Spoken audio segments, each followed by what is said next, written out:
Good evening, everybody. Tonight I'm going to give you a little bit of time to come in. It is Pull Up with Limbs and Things, and we are talking tonight about pelvic health. A lot of people think pelvic health is only your hips or your pelvis is only your hips, but it is also those muscles that help control your bowels and your bladder.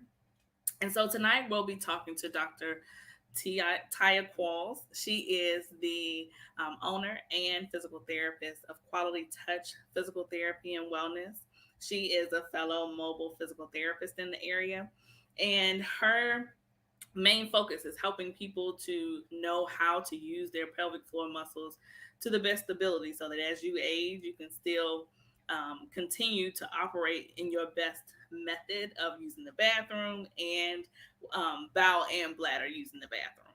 And so tonight, that's what we're talking about. Some of those intimate things that all of our muscles are, they're everywhere in our body. And so we have to talk about them so that we'll be able to age well without having any leakage, without having moments of where you're laughing or you're crying or you find that you're doing exercise and you're having some leakage. And it can be leakage of urine or bowel. And so I find that some of the patients that I have even have issues with output. They don't always get it all out, or there are some times when the output can be too much and you're not knowing when you need to go to the bathroom. And so all of those reasons are why we're talking about pelvic health information tonight. And always with Pull Up and Limbs with Limbs and Things, we want you to put your questions in the comment section. You can ask whatever you need to ask so that you have clarification. Hopefully this information will be confirming something that you know, challenging something that you don't know, and helping you to share that information with someone else. So I actually met Dr. Qualls through Dr. LaRue, who has a new last name right now that I cannot think of since she just got married. But she was on 2 weeks ago, and she was talking to us a little bit about how we need to maintain our strength as we age. And so Dr. LaRue, she put all of us together. And so I have had the privilege of even using Dr. Qualls' services for pelvic health as well. So I want you to take a listen to her, give her some time to come in, and to please put your questions or comments in the chat or in the comment section, and I'll do our best to answer them tonight. I hope that you all are having a good Saturday afternoon and everybody is staying safe. We'll give her a few minutes to come in and then we'll keep going. It's good to have you. Let me know if you're here by hashtagging live in the comments. I can't really see you unless you tell me that you're here. Okay? Thank y'all so much. I hope you're enjoying these Pull Up with Limbs and Things episodes. You're using them more so as an educational method, but if there's anything that you want to discuss that I haven't necessarily brought forward, please put it in the comment section and we will see who we can get on to talk about it, or maybe I'll discuss it myself.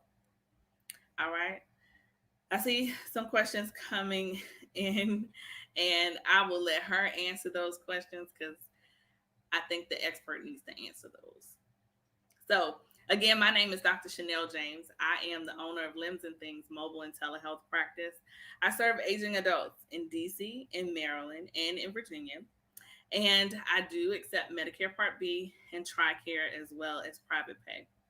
And it's so important for me to see people go from I can't do something to I can do it. So if we'll give her a little bit of time and give you an opportunity as well to put your questions in the comment section, and then we'll discuss them.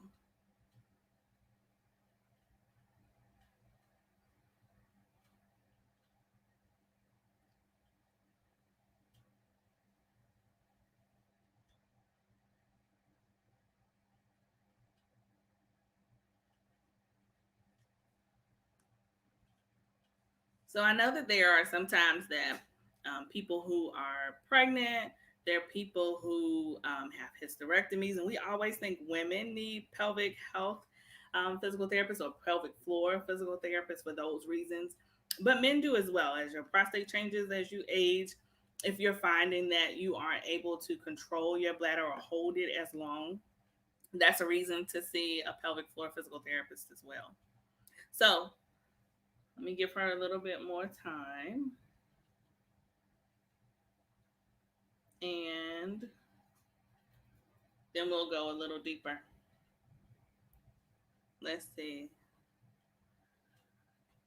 I don't see anybody here other than one person, and I see about three of you are watching. So if you are here, please hashtag live. If you're catching this on the replay, you can hashtag replay. Yes, she is coming, and yes, she is. There we go. My apologies. Of course, technology failed right at the moment that I needed it to work. It's good to see you. How are you? You too. I'm doing well. How about yourself? Good. Please introduce yourself. I gave you a little intro, but Okay, I appreciate that. tell us a little bit about you, all things related to quality touch. Sure. So my name is Dr. Taya Qualls, and I'm a licensed physical therapist here in the DC, Maryland, and Virginia region. I'm also the owner of Quality Touch Physical Therapy and Wellness, which is a mobile physical therapy practice. We service our patients in the home as well as offer virtual services for all genders. And we basically specialize in both orthopedic and pelvic floor conditions. Awesome. Okay, so we had a few questions come in already, but I want to give you an opportunity to tell us a little bit about pelvic health and what it includes. You know, a lot of us think that, oh, it's only my hips, and it's only if I've had a baby and then I need some more assistance to improve my muscles in that area. So please tell us a little bit more about it. Sure. So of course we know that pelvic floor conditions in the physical therapy world, there's only a small niche of us that treat those conditions. And basically what that means is that we are physical therapists who specialize in the treatment of any condition related to your bowels, your bladder, or your sexual function. So that can range from things like urinary leakage, bowel leakage or constipation. It could be sexual issues such as painful intercourse, erectile dysfunction, things like that. So it pretty much covers that whole gambit. Okay. So anatomy wise, what are we talking about? Well, basically, we are going to be working with the areas involving. Well, let me back up for a second. So I tend to run into this a lot of times with my general PT friends. They tend to think that us pelvic floor therapists only look at your genitals or only treat the genitals. And that's really not the case. We look at the whole person.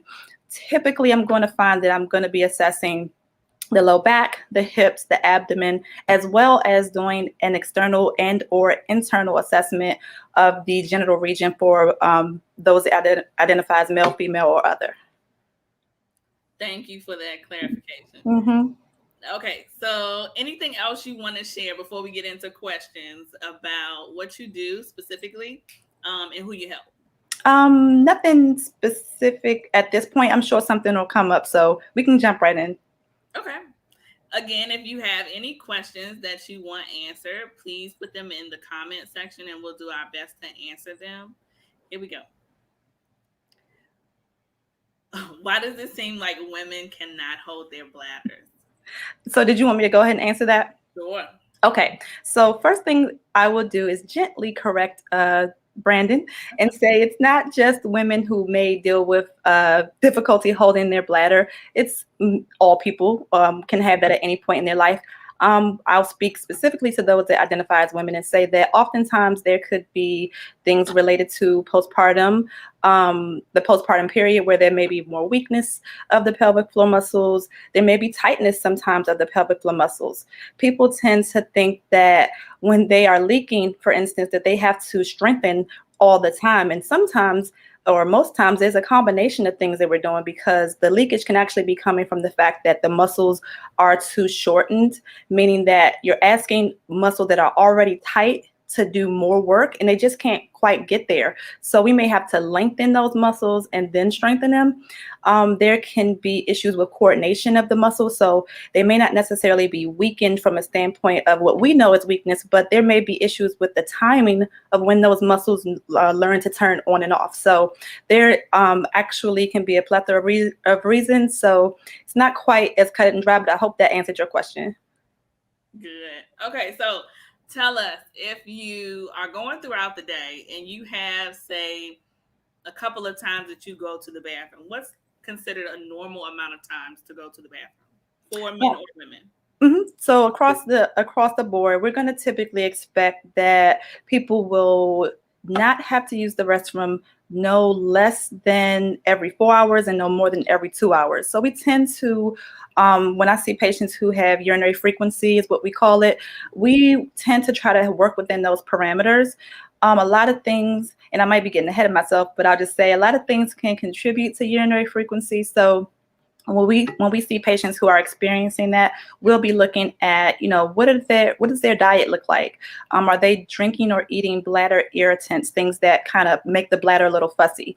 What are their habits? A lot of times, like, are they used to holding their bladder for long periods of time because work got too busy, or because I don't know, they may just feel like it's an inconvenience, things like that. So we tend to try to work within that 2 to 4 hour window. Okay, so say that one more time with the Sure. amount of times. So basically, all in all, you don't want to train your bladder to go any more frequently than every 2 hours, and any less frequently than every 4 hours during the waking hours. At night, it's a little different. We try to actually sleep through the whole night, but we may find that we expect 0 to 1 time a night to go to the bathroom. If you're going more frequently at night, then we need to kind of investigate the why behind that. And that's when a pelvic floor therapist, your urologist, your urogynecologist may be able to help you figure out the cause of that. And is that for any age? It does change as we age. So when we're younger, we would expect usually that most youth and middle-aged adults can kind of make it throughout the night. As you get into that late 30s, early 40s, you may start to get up a little bit more. So maybe 0 to 1. As you get a little older, that may go up to 1 to 2. But we really want to try to begin to, like I said, investigate the why, begin to manage that, because we don't want sleep to be disrupted each night, because obviously that will lend to a whole other host of problems, especially due to urination. Right. And then you mentioned bladder irritants, Mhm. caffeine, and what else? Okay, so there are a couple of things. Caffeine, obviously, that's coffee, cola, anything that gets you hyped up, energy drinks and things like that. Other than that, sometimes things that have uh, I'm losing my train of thought. Bubbles. What word am I looking for? Fizz, Yes, fizz what? to it. Okay. That can be an irritant. So What else? sodas. Sodas, yeah, we want to cut back, if not cut out sodas for those that are drinking them regularly. What else? Bladder irritants. Um, Geez, I'm kind of getting a brain fog here.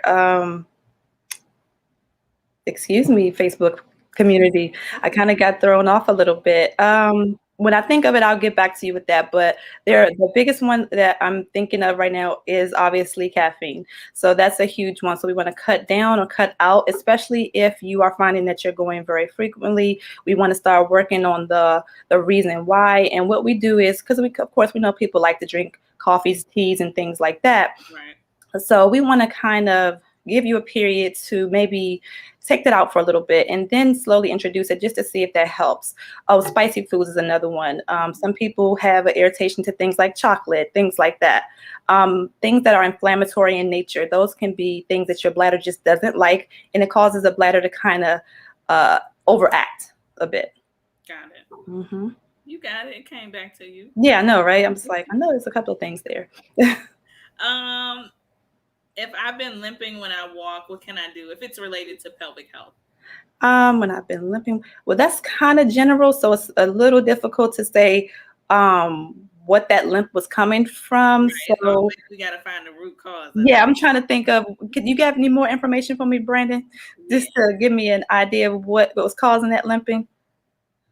Okay. If he brings it back up, I'll put it over Okay, there. not a problem. Another question from him. I can go a long time without using the bathroom, especially when I'm sitting, but when I get up, it's a mad rush to the bathroom. Does that mean that my pelvic floor is on point? Oh, okay, that's very common. I find that a lot of times when I'm working with patients who tell me that exact thing, I must say I will admit that happens to me sometimes too. I Hmm. find that oftentimes you'll find that they're holding too long. You may have gotten the urge, let's say an hour before, 30 minutes before, and you kind of ignored it. Now, let me clear this up too. You don't have to jump and run to the bathroom as soon as you get an urge, but that first warning is usually to tell you that, hey, at some point you want to make your way. So if you get that urge again within a few minutes or maybe even 15 minutes afterwards, you want to be like starting to make your way toward the bathroom. But most of us, we kind of work through it, we rush through it, and we like ignore it. So our bladder will start to, I guess, respond to that, and our bladder will dull the sense. But then once we change position, then there's a whole host of things that are taking place that are giving our bladder the idea that, oh, it's time for us to go to the bathroom. So if you've been holding for a while, then yes, you may get that sudden surge to go. So what I often tell people is when you're busy at work, as best as you can, of course, I don't know everyone's work situation, try to put in little scheduled times to get up and go to the bathroom within that window that I mentioned earlier. Hmm. Very good. Let's see. Does drinking water with lemon help the bladder? Oh, you just gave me another bladder irritant. Thank you, Melissa.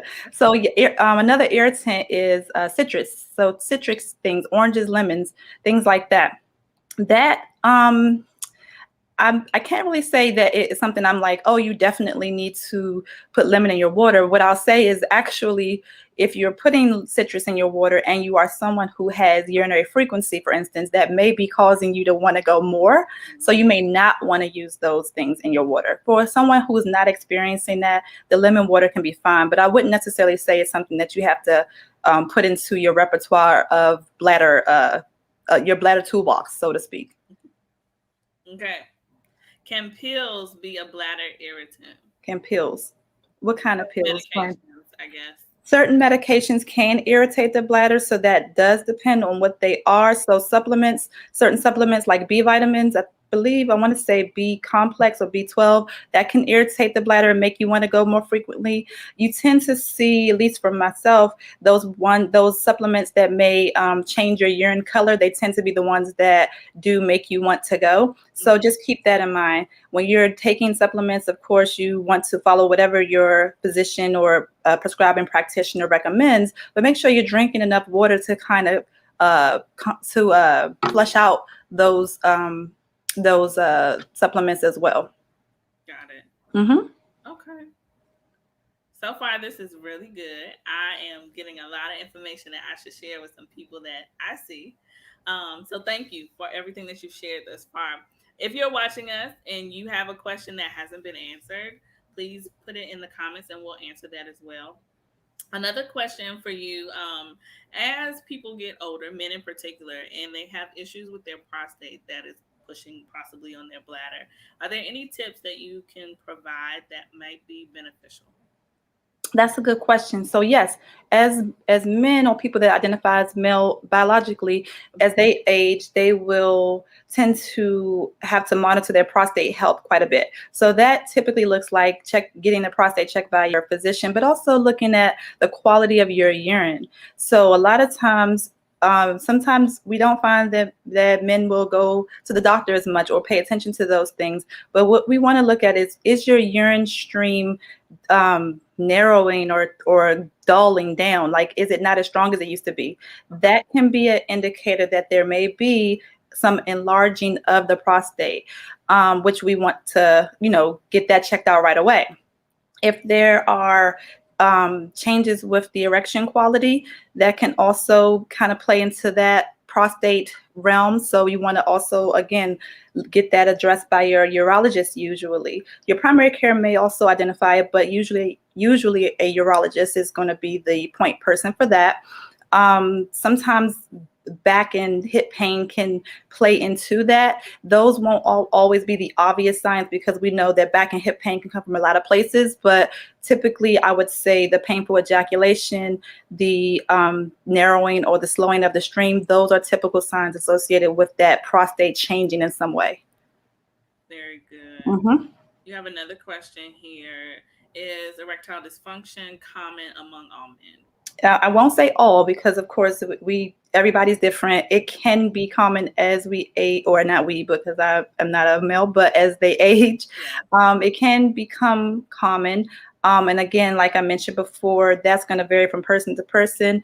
We expect as the hormone levels change, then that will impact, and also the muscle activity, the muscle quality in the pelvic floor region. As that changes, then there can be some changes in the erection quality.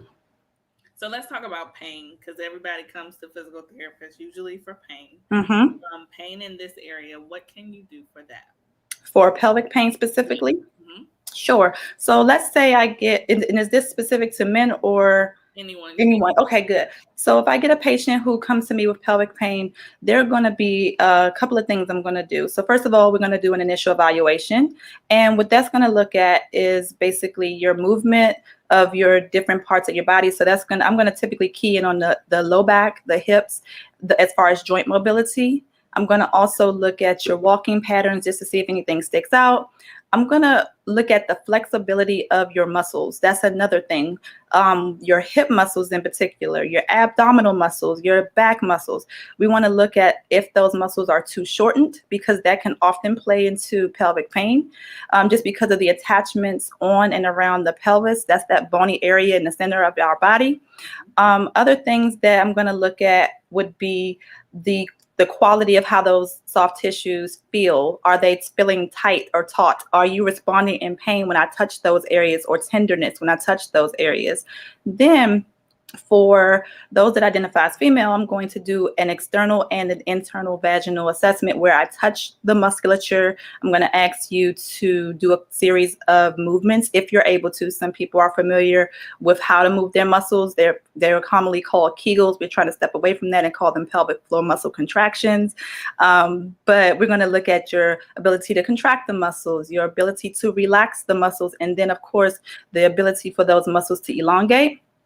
Then if I'm seeing someone who identifies as male, I'm going to likely do an external assessment around that genital region, but also if they're open to it, I will do an internal rectal assessment as well, so I can feel the muscles directly. Now, if I feel those muscles and they're tight, a lot of times those are going to be my pain patients, more times than not. And that can vary from person to person, but typically the muscles feel very tender to touch. They can't often do a Kegel, for instance, or contract their pelvic muscles. And they definitely can't usually expand the muscles or stretch them when I'm asking them to do that. So those are some of the things that we're going to work on together, so that those muscles can, one, get the nutrients they need from the blood flow as well as the nerve conduction, and then also so that those muscles can have the coordination and the power and the endurance, things like that, and that they won't cause pain as they are going about their day-to-day. Very thorough. Oh, okay. Okay, you have another question. Can a lot of minor problems with your pelvic floor be corrected with just yoga or stretching? That actually, yoga and stretching are a lot of what I will prescribe, so to speak, for my patients for many pelvic floor ailments. So I love incorporating that into the care. Now, depending on the person, that may be a key element to what's going to help them get better. But for some people, they may need a little bit more. They may need some more help from a person like myself. And I usually also like to empower my patients and teach them how to use different things, such as tools that can help get that elongation, or different just different devices that may be helpful in the treatment process. Agreed. I've Mm-hmm. been Dr. Qualls' patient, and yes, she does use yoga and stretching. Okay, so another question for you. For aging adults who have incontinence, bowel or bladder, what are your techniques that you would say, either for a caregiver or for the person themselves? Okay, so I'm going to start with the person first, Okay. right? So let's talk about leakage first. Did you say bowel or bladder? Mm-hmm. Okay, so let's talk about the I'm going to talk about bladder. So basically, if someone's coming to me and they're saying that they're having leakage, I would have already done the assessment. And let's just say during the assessment, I found that, oh, they're having a hard time even just engaging or tightening the muscles. We're going to work on strengthening. That's going to be one of the key components. Let's say a part of that was that the muscles were a little tight in areas, certain areas of the pelvic floor. We're going to work on lengthening and strengthening. We want to do the combination of the two. Um, we're going to also work on those other things I mentioned earlier, like finding out if there are other components to why they're leaking. So that's going to be looking at the habits that a person does throughout their day, the things that they're eating or drinking. Also, let's see, if they're getting leakage, I'm going to also, I'm going to typically want to capture what their typical day looks like. So I'm going to do a bladder and bowel diary with them just to see, hey, is there anything in here that we can kind of tease out and start to work on? Now for bowel leakage, a little different. We're going to typically want to see if there's weakness or difficulty with their ability to squeeze around the anal region, but both for those that identify as female, we're going to look at both, but especially the anal region. So if it's a weakness thing, we're going to work on strength. But another thing too, we want to work on the stool quality. Now, of course, this is where the medical provider, the physician, the gastroenterologist, where that may come into play. So we want to work on making sure that they don't have loose stools, if that's a part of why. And if it is, we may want to work on bulking up, making the stool a little bit less thin. Because, of course, if you're trying to hold on for dear life because the stool is not formed, then yes, you may leak a little bit. So we want to start to talk with them, their nutritionist or dietitian, whoever's up in their care plan, to be able to get the stool a little bit more formed, which may be a key component in helping them to gain continence. And then, of course, working on the other components that I mentioned, like the strengthening. Great. Okay. You have another question. Can my back pain or sciatica be a pelvic floor problem? Sure can. So I'm not as sure if Brandon is familiar with a referred pain. But what that means is sometimes the area where you're feeling the pain is not necessarily the area where the pain is coming from.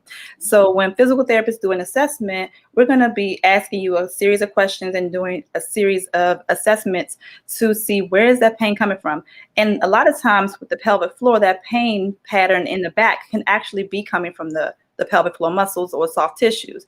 The same thing for the hips. The pelvic floor can closely be related to the hips. So we look at those areas. That's why I thoroughly assess those to make sure that we're not missing something in that process. That's great. Mm-hmm. Okay. Try not to miss any questions over here. Does certain liquids affect the bladder more than others, and what are they? I think we. Sure, Fred. Nice to meet you. You're coming in a little late, so yes, I'm going to go over that with you again. They want me to remember these bladder irritants, so I'm going to go over that again. So, with the liquids again, we're going to want to stay away from, if you're someone who has a lot of urinary frequency or bladder irritation, you want to stay away from caffeine. You want to stay away from spicy foods or drinks. You want to stay away from citrus foods or drinks. Those are some of the primary ones that are going to affect that bladder firing off and saying, hey, I got to go. Some people, it could be chocolate. And some people, I've even read on some that dairy can also cause them to want to go. So you want to stay away from those particular things. If you're someone who is like, oh, I'm going like more than every 2 hours, that can be a sign that it's something to work on.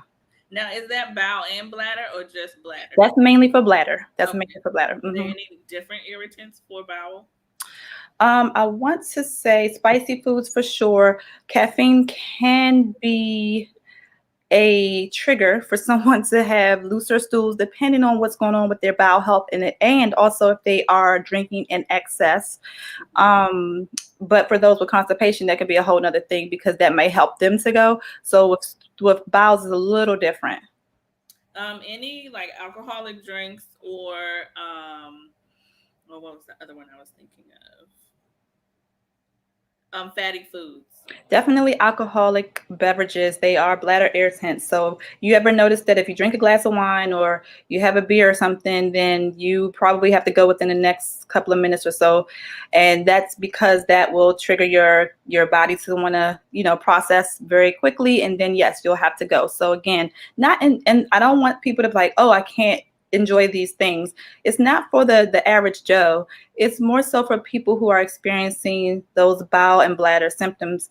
We want to address the cause. And so when we're getting started with addressing the cause, we want to make sure that we kind of maybe like scale down or take away some of the things and then maybe slowly reintroduce if that's appropriate for that person. Okay. Describe a situation where it was a win for you in pelvic floor physical therapy. I feel like I'm on Miss America, Brandon.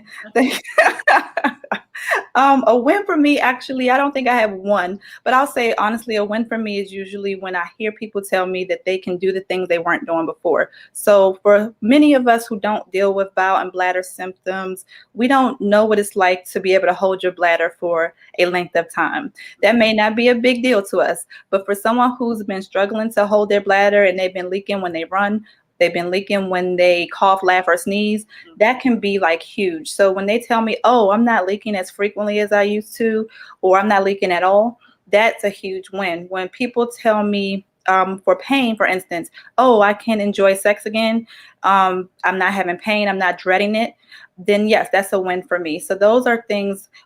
Oh, and I'll definitely say with the bowel health, with telling me that they can hold their bowels. That's a huge thing. We know, especially with the aging population, the bowels and bladder can become very tricky to navigate, and especially if you're having fecal incontinence. So when they are able to, get through the day without having to change their clothes or, or even having accidents at all, that can be very, very satisfying for them and obviously exciting for me to be able to get them to that point. Yeah. Okay. What's a sign that you need to see a pelvic floor physical therapist? We pretty much nailed it earlier, but basically, anytime something is off with any of those systems. So if you're having gut problems, if you're having bladder problems, if you're having issues with intercourse, especially, and we didn't touch on that a lot with the aging population, but guess what? The aging population, they're enjoying intercourse as well. So a whole lot of people on this planet, I like to believe that somebody had sex at some point. With our aging population, if you're not enjoying the intercourse that you're having, that's the time to see a pelvic floor physical therapist. You would have probably maybe seen your physician first, or you may not have, but a pelvic floor therapist can sometimes help you through some of those pain issues or some of those issues with enjoying it, or even with erection quality during that process. So that's definitely something I like to get out there, that, it's not just young people that are enjoying it, it's for older adults as well. Yeah. Mm-hmm. I think there's a lot of shame too surrounding this whole topic with genital health and pelvic health. A lot of people just don't want to talk about it, and so that's another reason why I brought you tonight, just because we need to have some conversations about these things that are uncomfortable but are necessary to know. No, I agree. I think that with pelvic floor therapy, even amongst my colleagues, the ones that don't treat the pelvic floor, I find that this is like taboo. And I'm like, yep, it's just another part of the anatomy. If these systems don't work, then guess what? All the other systems won't really feel great either. So hey, it should not be taboo, but of course it is. Yeah, I agree. Mm-hmm. Okay, is there a time that you want to describe to us that was a loss for you in pelvic floor PT? Honestly, I would not say not really. Usually, I feel like most people are tending to get better, so I don't have a lot of issues where there's a loss. So to simply state it, no, not really. Okay. And then, is it just I guess a quick fix or a method of reducing the amount of times or the frequency is not drinking beyond 7 p.m.? Yeah, well, I wouldn't say 7 p.m. for a hard stop for everyone, but definitely a couple hours before your own bedtime. So usually if someone is having what we call nocturia, then we would want to tell them maybe an hour before bedtime. Try not to drink any closer to your bedtime than that. Maybe longer for some who are really, really having a lot of nighttime awakenings. What we also want to address too, with not just the nighttime awakenings, but also during the day, is the anxiety component. Our fight or flight system in our body can also be a trigger for us to go to the bathroom.